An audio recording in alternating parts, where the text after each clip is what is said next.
Before I hop right into this video, I'd like to give a shout out to the sponsor of this video, SeatGeek. Now, I know you guys have already heard of this app, but if you haven't, I would highly recommend you guys go check it out. SeatGeek is the app that takes out confusion out of buying a ticket. Be it a game, Broadway show, concert, whatever the case may be, they got you. And they even give you an out of 10 scoring on each ticket to know if you're getting a good or a bad deal. Green good, red bad. And if you're still kind of iffy on it, if you use my promo code ModernHoops, you'll get $20 off your first purchase. And there will be a link to it in the description box below. And remember, if you use my promo code ModernHoops, you'll get $20 off your first purchase, so go check them out.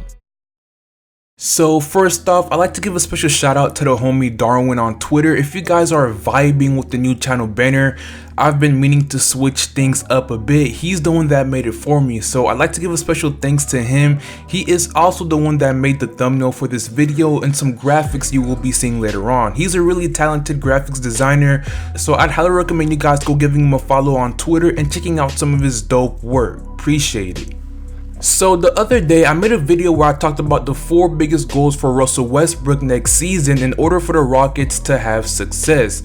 But now in today's video, instead of talking about the adjustments or goals Westbrook needs to make next season, I'm going to be talking about James Harden and the biggest adjustment he will need to make next season, which probably won't be easy. But in order for both him and Westbrook to thrive together, this adjustment has to be made. But if you guys enjoyed this video, please leave a like. It really does help me out a lot, and share and subscribe for more dope NBA content. And don't forget to hit that bell to stay notified when I post a brand new fire video. And you know, if you're feeling generous, give your boy a follow on the gram to stay updated with what's going on the channel. And I do plan on posting some dope NBA content over there.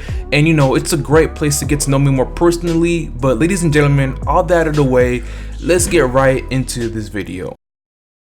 So when James Harden first arrived in Houston in 2012, he took the franchise and the city by storm with his elite scoring ability. In his first season with the Rockets, he averaged 26 points, 6 assists, and 5 rebounds, while also shooting 37% from the 3 and 44% from the field. Once again, shout out to the homie Darwin for that dope graphic.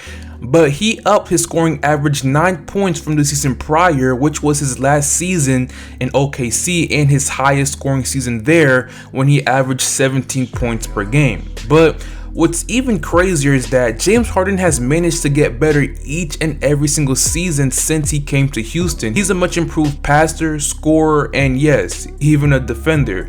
But of course, the biggest part of Harden's game is his amazing scoring ability, or more so, how he's able to score the ball. Each season, he adds some sort of new unstoppable trick to his offensive game that confuses a lot of defenders, be it getting to the line by stretching his hands out and forcing the defender to either foul or allow a layup. You know, there's the Euro step or even the step back / side step 3. I mean, just last season, he had defenders doing this. To begin the 5-4 matchup in the Western Conference, the winner of this one will match up against the winner of the Clippers and the Warriors. To begin the 5-4 matchup in the Western Conference, the winner of this one will match up against the winner of the Clippers and the sense.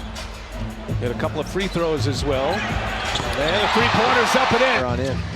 So yeah, once again, Harden has always found some type of way to get better each season. But with that being said, he's also had one of the highest usage rates over these last couple of seasons. Last season, he led the league at 40.5. In the season prior, he also had the highest usage rate in the league at 36.3. There's been many times when the Rockets solely depended on his ISO game to win games. So basically, Harden is someone that needs the ball to be effective.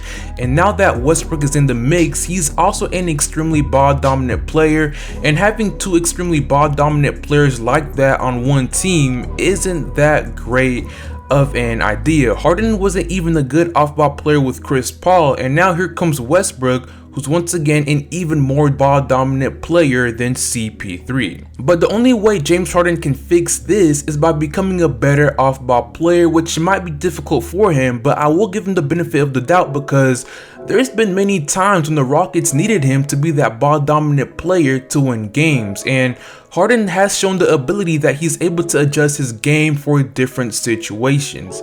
Now next season, Harden's new trick shouldn't be to find a new way to draw defenders into fouls.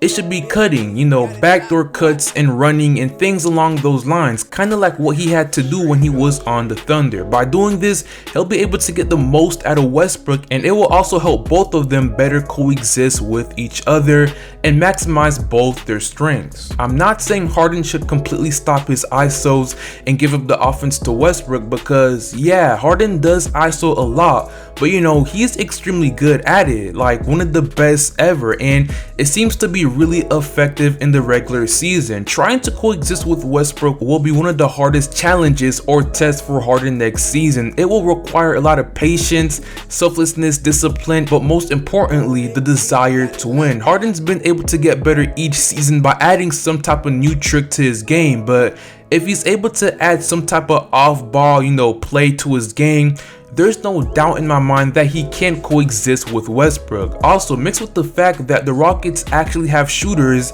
they could honestly still be one of the best offensive teams in the league next season. But the success of this pairing all depends on Harden and if he's able to adjust his game to be more of an off-ball player and thrive in that role. And also, not to mention, he's a really good three-point shooter. So personally, I think he will be able to adjust his game, but it might take some time for him to get fully comfortable with that role. A lot of people may disagree with the pairing of Harden and Russ, but I believe the potential is there for them to be great. Westbrook can be the perfect number 2 guy next to Harden, but once again, it will require Harden reinventing his game once again and bettering himself next season. But if they're able to play off each other's strengths, then there is no doubt in my mind that once again, they'll go far. But with that being said, that is all I got for you guys today, and let me know your thoughts in the comment section below.